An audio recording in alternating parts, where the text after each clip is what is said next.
Members of the 40 states, welcome to our party headquarters in this house for this our crucial press conference after the by-elections. Without wasting your time, without much ado, I revert to the President to issue his press statement. Thereafter, questions will follow. Thank you. Over to you, President. Thank you very much, Secretary General. Ladies and gentlemen, members of the press, I wish to welcome you to this press conference. With me here is the senior leadership of the MDCT. We have our chairperson, Senator Morgan Komichi, our Secretary General, Honorable Paulina Mpariwa, our Organizing Secretary, Honorable Gift Chimanikire, as well as our spokesperson, presidential spokesperson. Who is here? Who is always there with the people? So we have Honorable. Yesterday, the Zimbabwe Election Commission announced the official results in respect of the by-elections that were held. Clear from the result of these elections is that the MDCT and the MDC alliance did not do well in these elections. Obviously, one way or the other, we did not get our act together.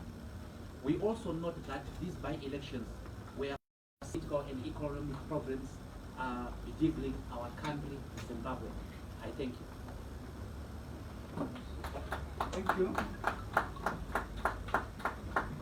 Thank you, President, for the short and precise press statement. Now, members of the 40 states, it is your opportunity. Number will give you the numbers. I think we'll start 1 to 5, then 1 to 5. Which number will allocate to the numbers? Okay, I'll start from the left. Number 1, number 2, number 3. 1, 2, and 3. Okay, Everton Secure SABC News. You said your party has everything it needs to win an election. Yet, the result of the election says your party has nothing in terms of, I mean, where are you getting the confidence? What gives you? Oh, thank you very much. The question by Secure SABC, what gives us the confidence? What gives us the confidence, number one, is the behavior, electoral behavior of the MDC throughout history. The electoral behavior of the MDC throughout history is cyclical, up, down, up, down, up, down. For one reason or the other, those people did not go and vote. So the greatest problem was apathy. We are also going to be looking at other things like messaging, other things like in this very election, which was different from the strategies that we have used traditionally. We thought it was a novel strategy, and I'm sure that when the elections department and the chairman's office, the election directorate, look at these methods, they will revise them.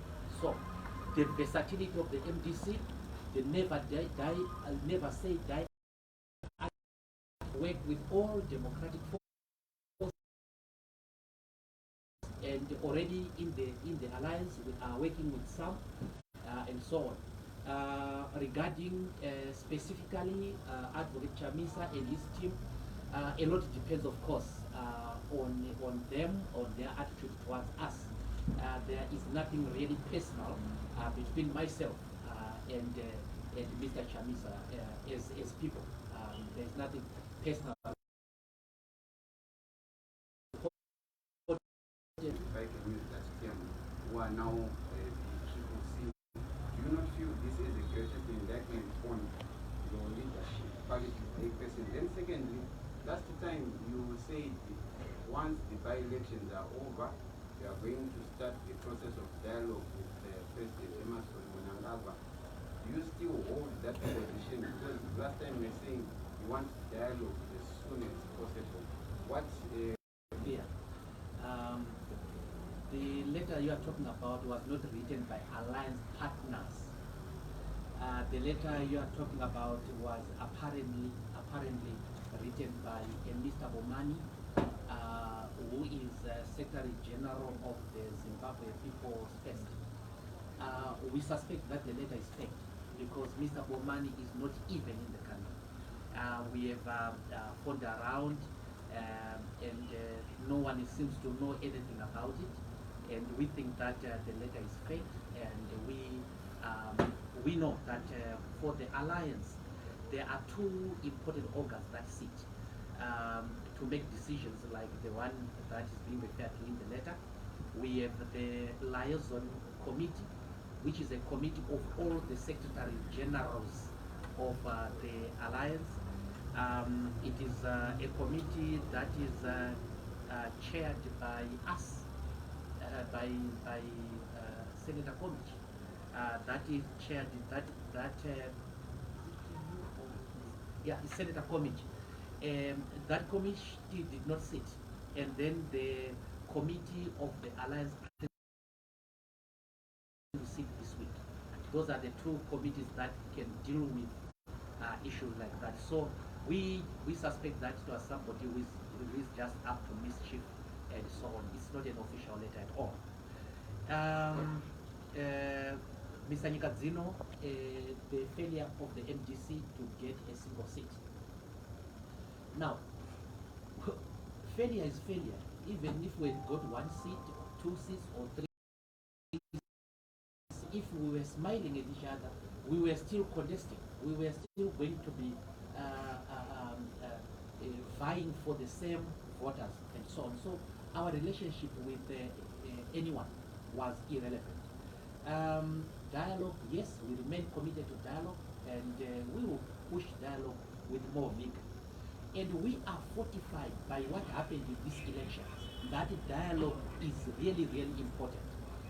Remember, there were incidents of violence, politically motivated violence in Epworth, in Gokwe, in Chikwekwe, where we actually had a loss of life.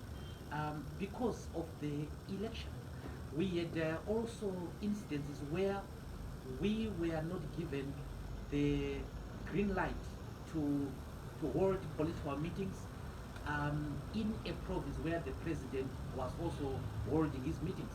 And I did raise that in Parliament, in the Senate, and so on. Those are some of the things that need to be looked at.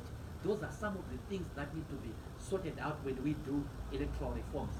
The reformation of ZEC, yes, ZEC has to be reformed. Deal with the issue of the committees under ZEC. Yes, there is that commission. Yes, there is the secretariat, and we have made sufficient representation regarding the secretariat of ZEC.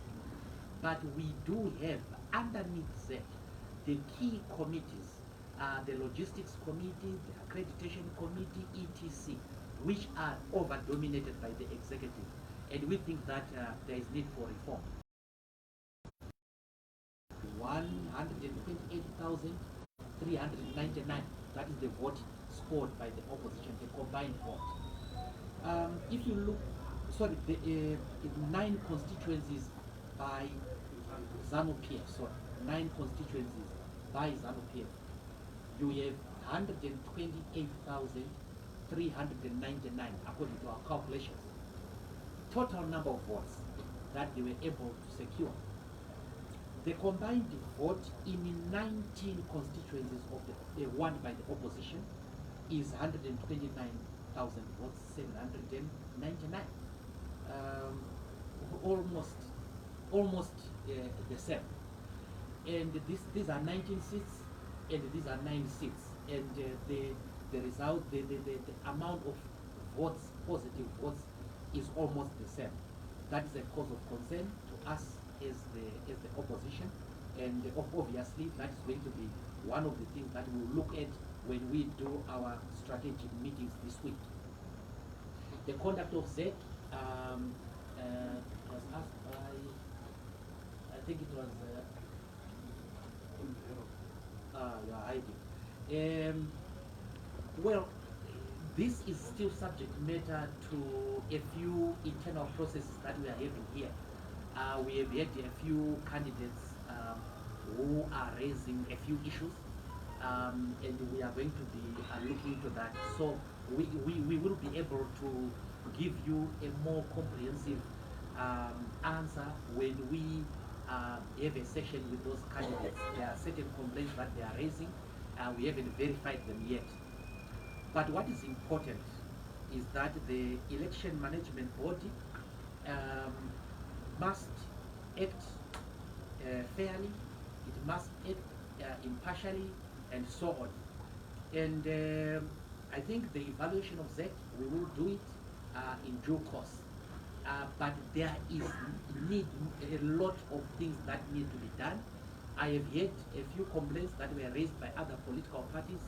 We have no reason to doubt those complaints.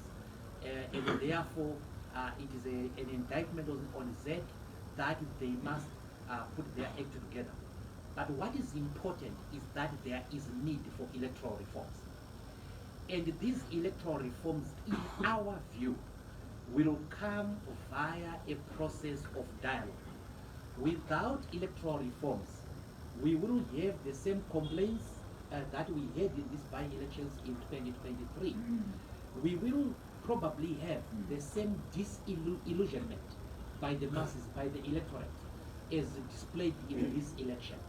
We will probably have the same problems of violence, problems of unfairness, where political activities are banned by the police because another party is having their political meetings.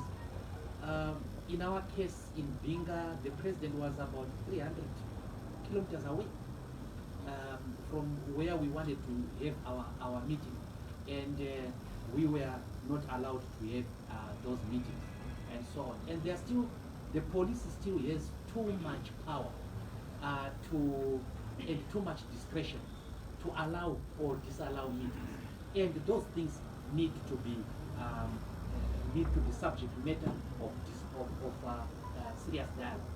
We still think that dialogue is the method through which to achieve these electoral reforms. By the way, come next year, we will be having serious issues regarding the diaspora vote. So people in the diaspora must be allowed to vote, and we must push for these electoral reforms. And I think it is time that political parties, especially in the opposition, must forget their differences when we are dealing with these serious issues of reform.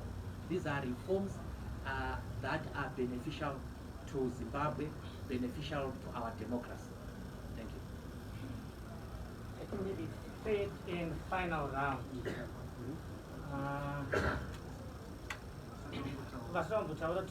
think you are bending that girl. I'll give you something like a question later. 1, number 2, and 3, the lady at the back. Okay, my name is Sean Moyo, 263 times. Bear with me, I have 3 questions. It's my only opportunity in this meeting. Firstly, you spoke of apathy.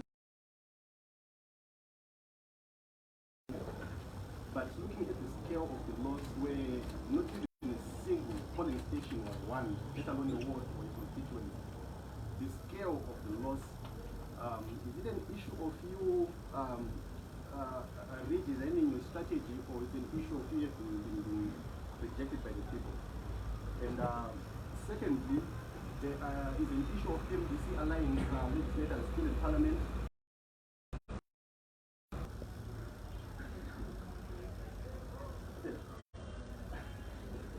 Looks like I've asked for a lot of people. You have asked for everyone. Apparently. Okay. That leaves Number 2 and number 3. Well, you asked the questions that I have, so. Oh, okay. Okay, so yeah, okay. Is that Yvonne? So, okay, number 2. Okay, I'm Gaddafi of the Arkansas TV and Radio. My question to you is, are you still not ashamed?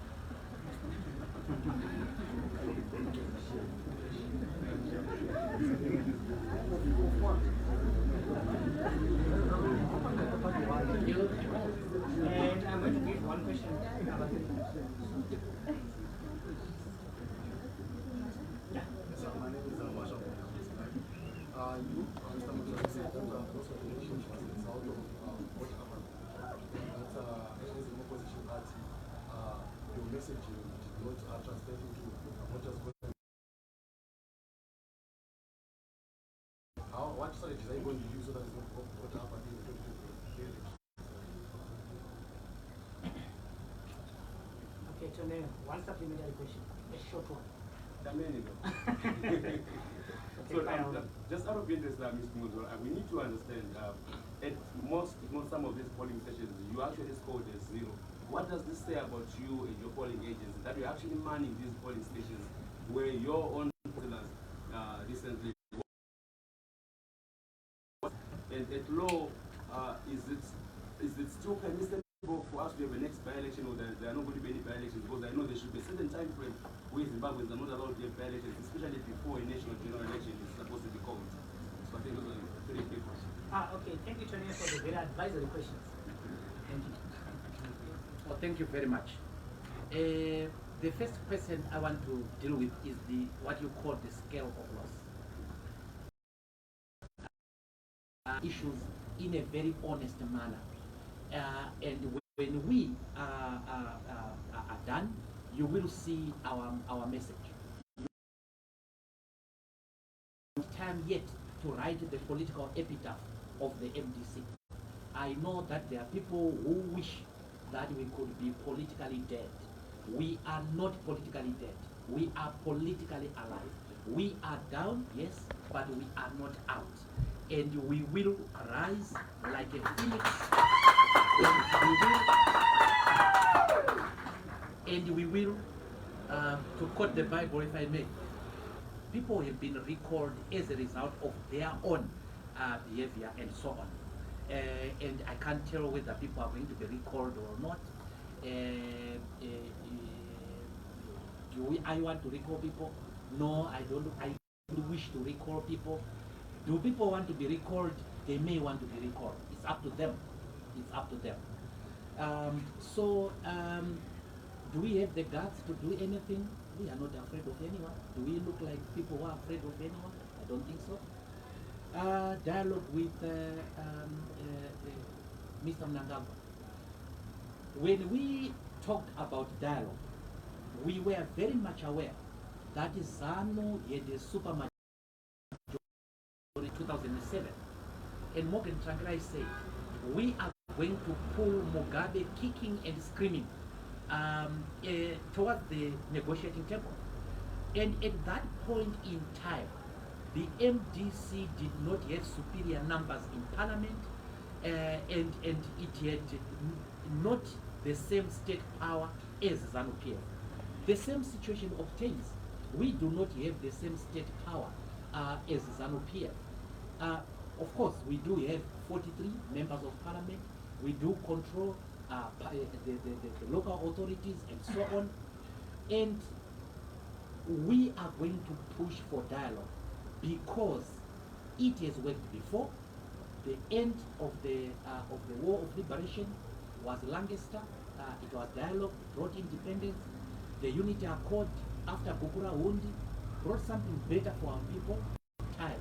What is in the best interest of our people is for us to redress their issues, the issues of poverty, unemployment, capital flight, the issues of social security, and so on, service delivery. And if we can acquire those issues, if we can redress those issues through dialogue, we will pursue it. Whether we have more seats in parliament or not, we will pursue that. Heart and soul, you can't keep on asking me the same question over and over again, and so on. Unfortunately, your question does not have enough flesh for me to adequately and intelligently respond to it. So I cannot answer your question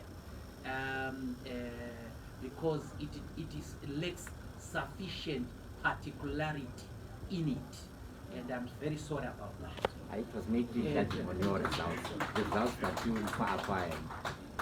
Thank you very much, Mr. Whoever, Mr. Matafu, whatever you Gaddafi. Thank you very much, and my greetings to your editor. Just tell him that I did not answer your question because of the manner in which you asked that question, and repeat the question to him. This is a learning curve. You will learn more about how to ask the questions in order to obtain what you want.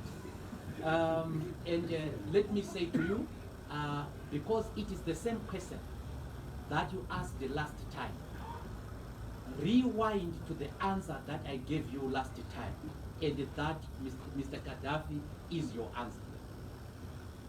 Tonio, thank you very much. The recall of the councillors was not done recently, unfortunately. What has been happening, especially of government, is the delay in the processing of the recall. These recalls were done last year, and they were announced this year. So what you are talking about, actually what you did witness is the announcement of the recall. The recalls were done maybe around September, October last year, and we had actually forgotten about them. Regarding the issues of message, of course, which are with the intention to win the elections in the future. We have come from the disadvantage before, and we will come from this disadvantage again now. Thank you very much. You answer my first question, Mr. President. I asked you, how do you respond to the issue? The question, the answer you got is my answer to your question. Thank you. Thank you guys for coming. Thank you very much for your time. Mr. Gaddafi, how are you? I think maybe the shame comes when you don't punch back.